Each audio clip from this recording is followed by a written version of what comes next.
litigation, thereby providing tax certainty to the taxpayers. I will also bring down the demand embroiled in litigation. It is proposed to be completed in 6 months. A beginning is being made in the Finance Bill by simplifying the tax regime for charities, tedious rate structures, provisions of reassessment and such provisions, and capital gains taxation. Simplification for charities and tedious. Two tax exemption regimes.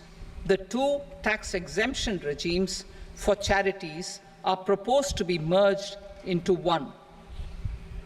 The 5% tedious rate on many payments is being merged into the 2% tedious rate, and the 20% tedious rate on repurchase of units by mutual funds or UTI is being withdrawn. Tedious rate on e-commerce operators is proposed to be reduced from 1 to 0.1%. Moreover, credit of TCS is proposed to be given in the TDS to be deducted on salary. Further, I propose to decriminalize delay for payment of TDS up to the due date of filing statement for the same. I also plan to provide a standard operating procedure for TDS defaults and simplify and rationalize the compounding guidelines for such defaults. Simplification of reassessment. I propose to thoroughly simplify the provisions for reopening and reassessment. An assessment hereinafter can be reopened beyond 3 years from the end of the assessment year only if the escaped income is 50 lakh rupees or more, up to a maximum period of 5 years from the end of the assessment year. Even in such cases, a time limit of 6 years before the year of the search, as against the existing time limit of 10 years, is being proposed. This will reduce tax uncertainty and disputes. Simplification and rationalization of capital gains. Capital gains taxation is also proposed to be hugely simplified. Short-term gains on certain financial assets shall henceforth attract a tax rate of 20%, while that on all other financial assets and all non-financial assets shall continue to attract the applicable tax rate. Long-term gains on all financial and non-financial assets, on the other hand, will attract a tax rate of 12.5%.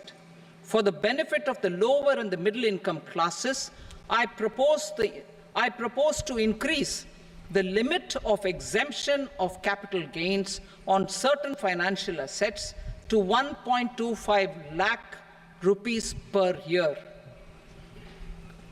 Listed financial assets held for more than a year will be classified as long-term, while unlisted financial assets and all non-financial assets will have to be held for at least 2 years to be classified as long-term. Unlisted bonds and debentures, debt mutual funds, and market-linked debentures, irrespective of holding period, however, will attract tax on capital gains at applicable rates. Taxpayer services. All the major taxpayer services under GST and most services under customs and income tax have been digitalized. All remaining services of customs and income tax, including rectification and order giving effect to appellate orders, shall be digitalized and made paperless over the next 2 years. Litigation and appeals. While our concerted efforts to reduce pendency of appeals at various appellate fora are beginning to show good results, it will continue to engage our highest attention. To dispose of the backlog of first appeals, I plan to deploy more officers to hear and decide such appeals especially those with large tax effect.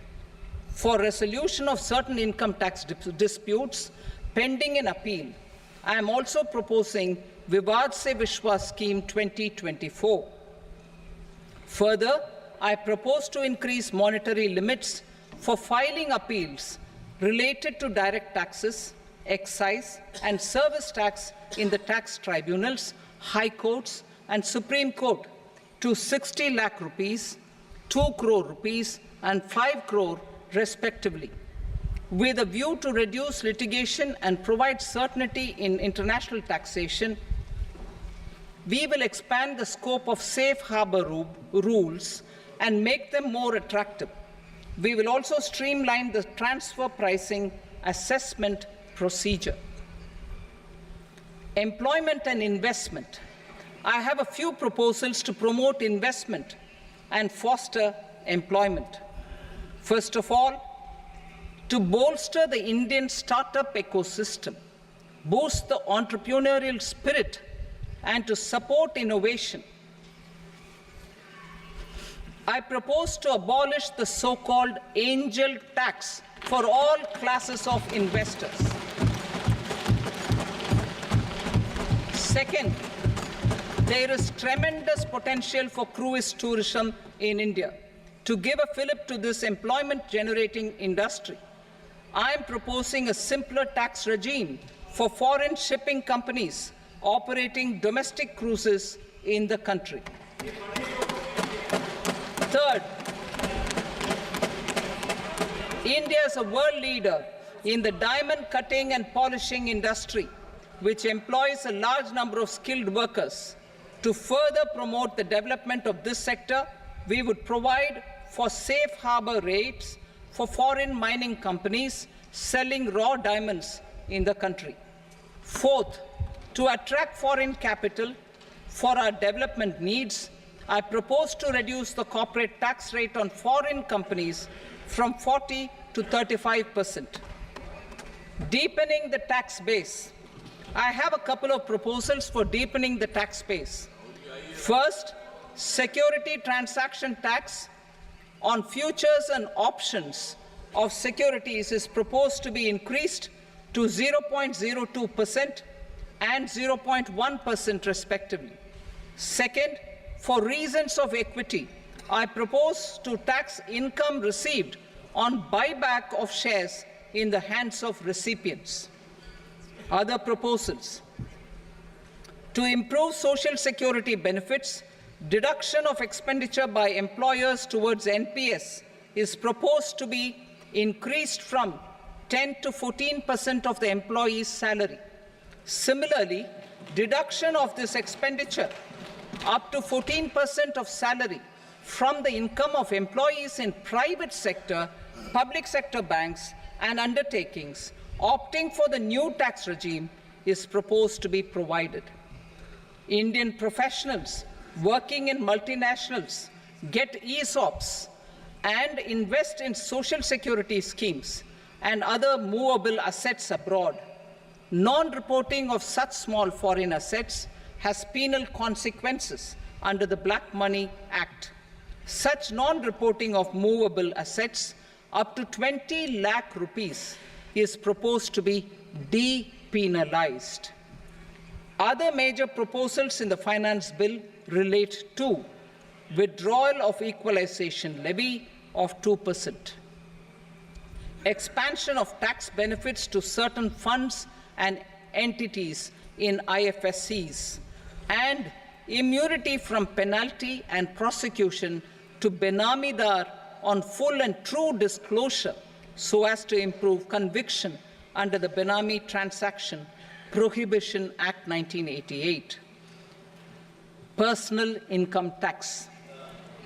Coming to personal income tax rates, I have two announcements to make for those opting for the new tax regime. First, the standard deduction for salaried employees is proposed to be increased from 50,000 to 75,000 rupees.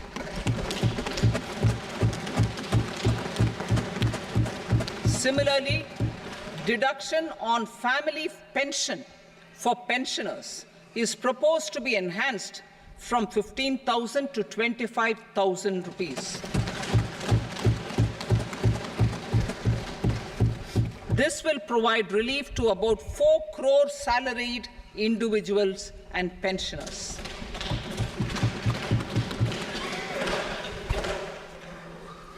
Second, in the new tax regime, the tax rate structure is proposed to be revised as follows: 0 to 3 lakh rupees, nil; 3 to 7 lakh rupees, 5%; 7 to 10 lakh rupees, 10%; 10 to 12 lakh rupees, 15%; 12 to 15 lakh rupees, 20%; and above 15 lakh rupees, 30%.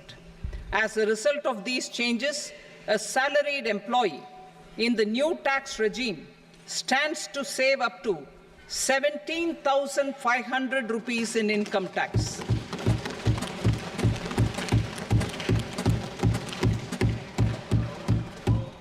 Apart from these, I am also making some other changes as given in the annexure. As a result of these proposals, revenue of about 37,000 crore, that is 29,000 crore in direct taxes and 8,000 crore in indirect taxes, will be foregone, while revenue of about 30,000 crore rupees will be additionally mobilized. Thus, the total revenue foregone is about 7,000 crores annually. Mr. Speaker, sir, with this, I commend the budget to this august House. Jai Hind.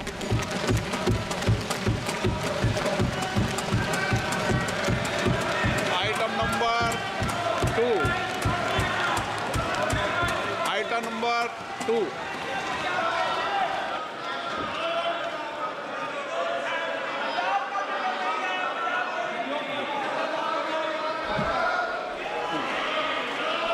Sir, with your permission, I rise to lay on the table the following statements under Section 3 of the Fiscal Responsibility and Budget Management, FRBM Act 2003, medium-term fiscal policy cum fiscal policy strategy statement, and macroeconomic framework statement.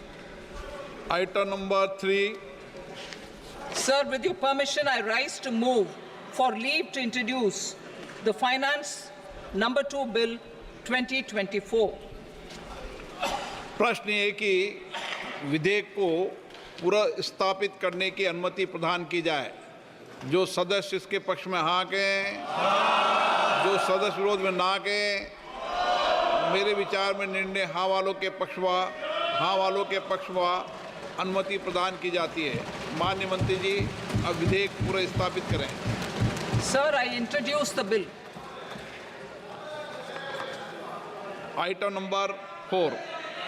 The Union Territory of Jammu and Kashmir budget.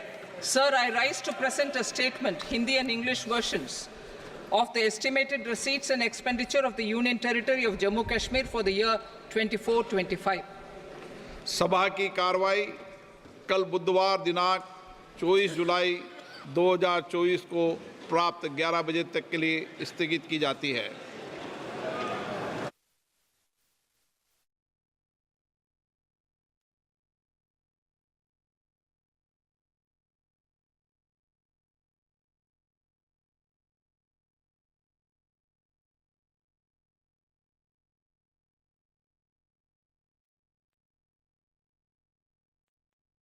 Every year.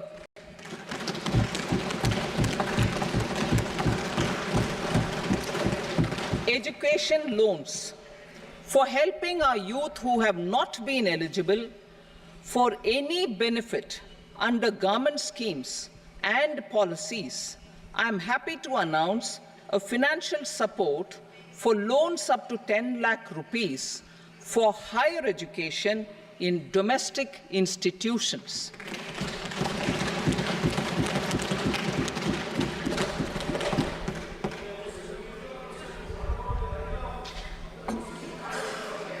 E-vouchers for this purpose,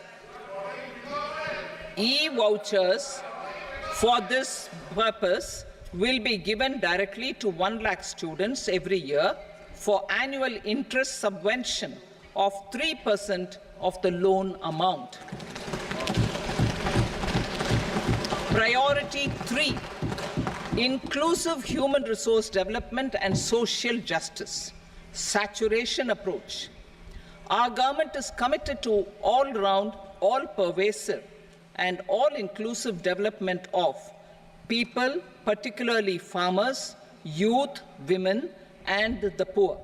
For achieving social justice comprehensively, the saturation approach of covering all eligible people through various programs, including those for education and health, will be adopted to empower them by improving their capabilities.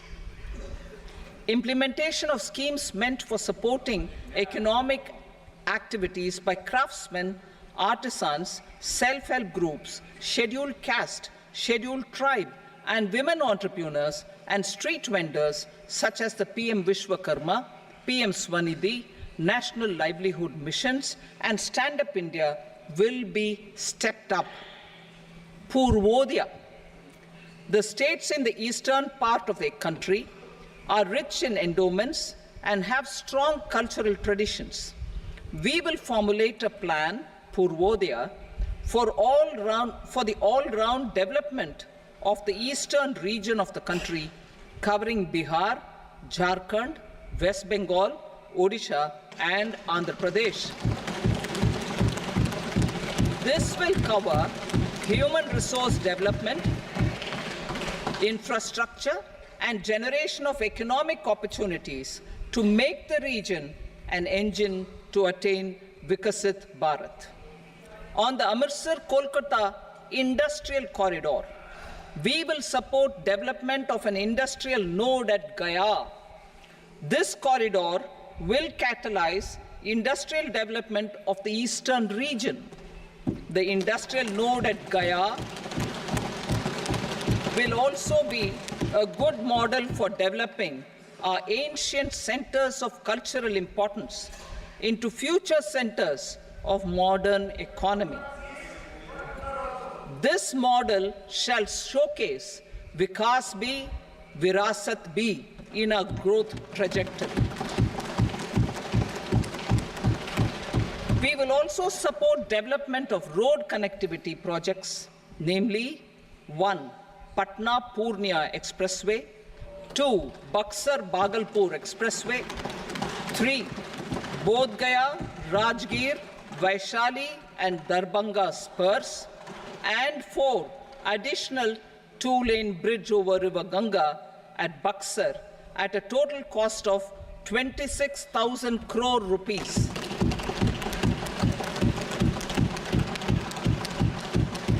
Power projects, including setting up of a new 2,400 megawatt power plant at Pir Painti, will be taken up at a cost of 21,400 crore rupees.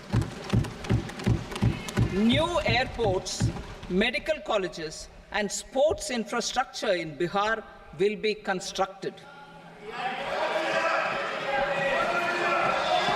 An additional allocation to support capital investments will be provided. The requests of Bihar government for external assistance from multilateral development banks will be expedited.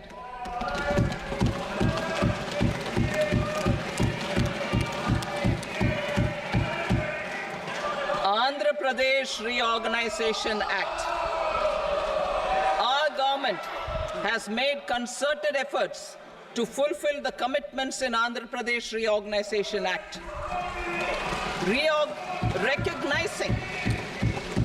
Recognizing the state's need for the capital, recognizing the state's need for a capital, we will facilitate special financial support through multilateral development agencies.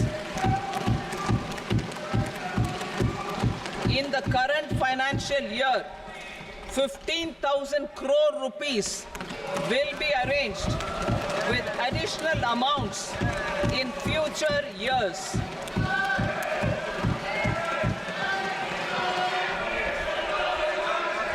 Our government is fully committed to financing and early completion of the Polavaram irrigation project, which is the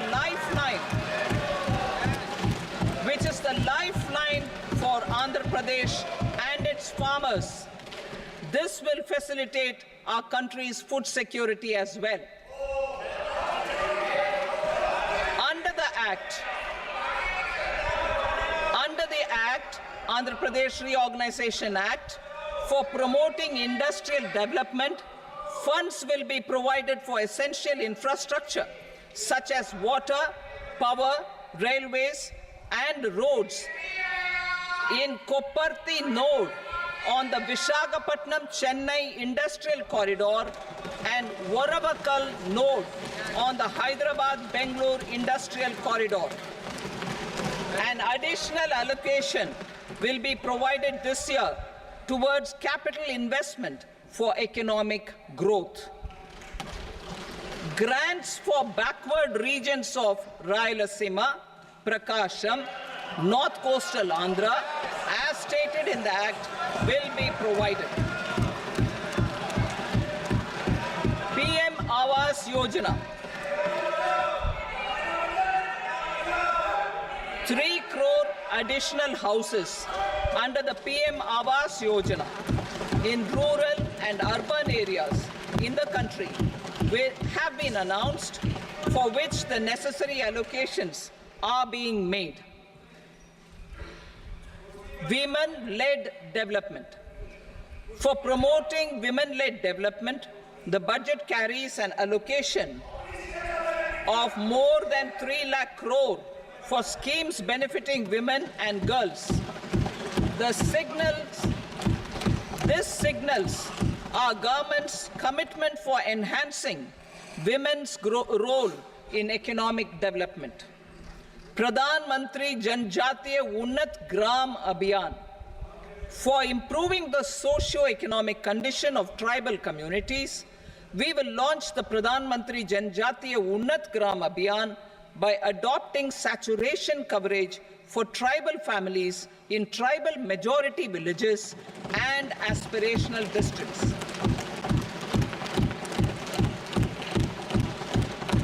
This will cover 63,000 villages, benefiting 5 crore tribal people. Bank branches in northeastern region, more than to inflation. In this context, India's economic growth continues to be the shining exception and will remain so in the years ahead.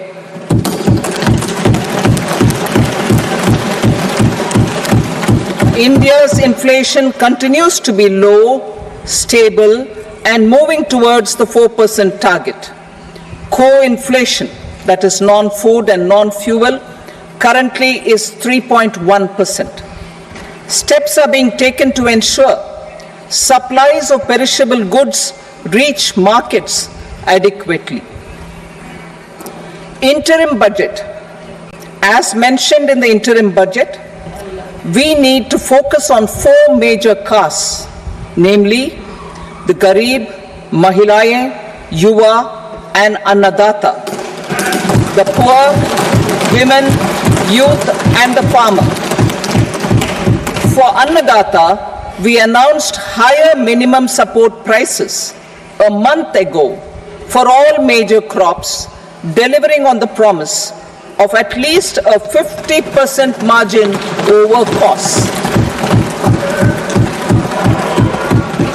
Pradhan Mantri Garib Kalyan Anna Yojana was extended for 5 years, benefiting more than 80 crore people.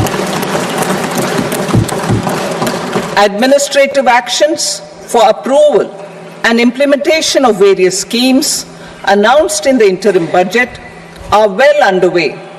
The required allocations have been made. Budget theme.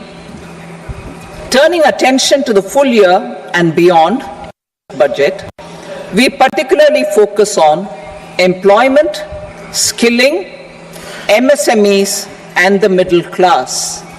I am happy to announce the Prime Minister's package of 5 schemes and initiatives to facilitate employment, skilling, and other opportunities for 4.1 crore youth over a 5-year period, with a central outlay of 2 lakh crore rupees. I will speak about them shortly, while more details may be seen in the annexure. This year, I've made a provision of 1.48 lakh rupees, 1.48 lakh crore rupees for education, employment, and skilling. Budget priorities. The people have given a unique opportunity to our government to take the country on the path of strong development and an all-round prosperity. In the interim budget, we promise to present a detailed roadmap for our pursuit of Vikasit Bharat. In line with the strategy set out in the interim budget, this budget envisages sustained efforts on the following 9 priorities for generating ample opportunities for all. Number 1, productivity and resilience in agriculture. Number 2, employment and skilling. Number 3, inclusive human resource development and social justice. 4, manufacturing and services. 5, urban development. 6, energy security.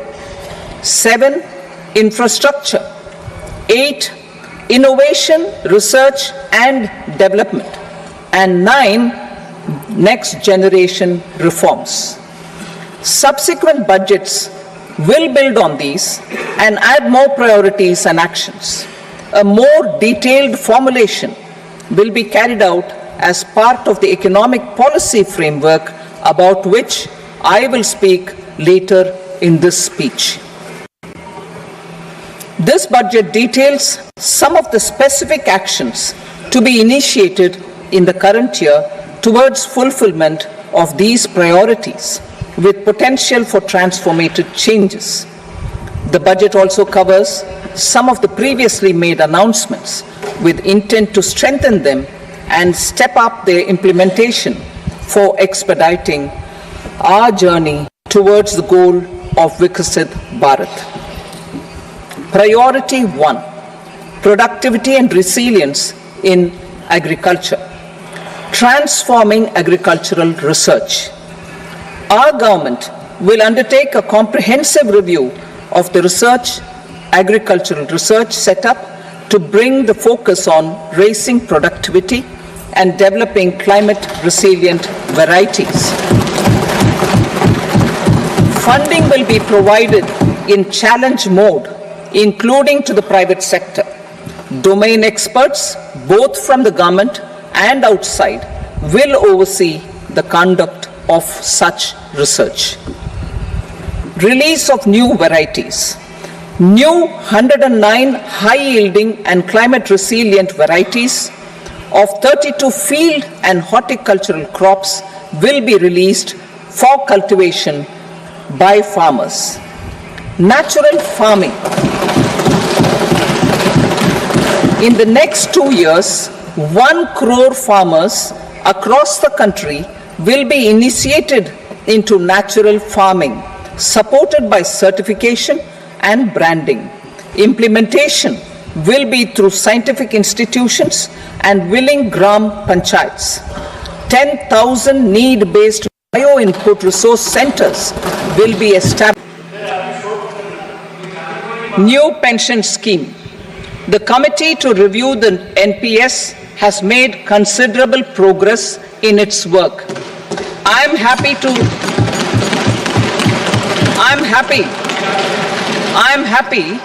that the staff side of the National Council of the Joint Consultative Machinery for Central Government Employees has taken a constructive approach.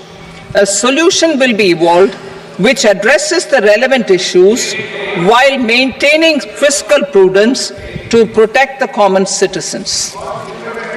Budget estimates for 24-25. For the year 24-25, total receipts other than borrowings and the total expenditure are estimated at 32.07 lakh crore rupees and 48.21 lakh crore rupees respectively. The net tax receipts are estimated at 25.83 lakh crore rupees. The fiscal deficit is estimated at 4.9% of the GDP. The gross and the net market borrowings through dated securities during 24-25 are estimated at 14.01 lakh crore rupees and 11.63 lakh crore rupees respectively. Both will be less than that in 23-24. The fiscal consolidation path announced by me in 2021 has served our economy very well, and we aim to reach the deficit below 4.5% next year. The government is committed to staying the course. From 2026-27 onwards, our endeavor will be to keep the fiscal deficit each year such that the central government's debt will be on a declining path as percentage of GDP. I will now move to Part B.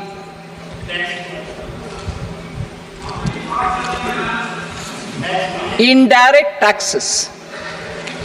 Sir, I start with GST. It has decreased tax incidence on the common man, reduced compliance burden and logistics cost for trade and industry, and enhanced revenues of the central and the state governments.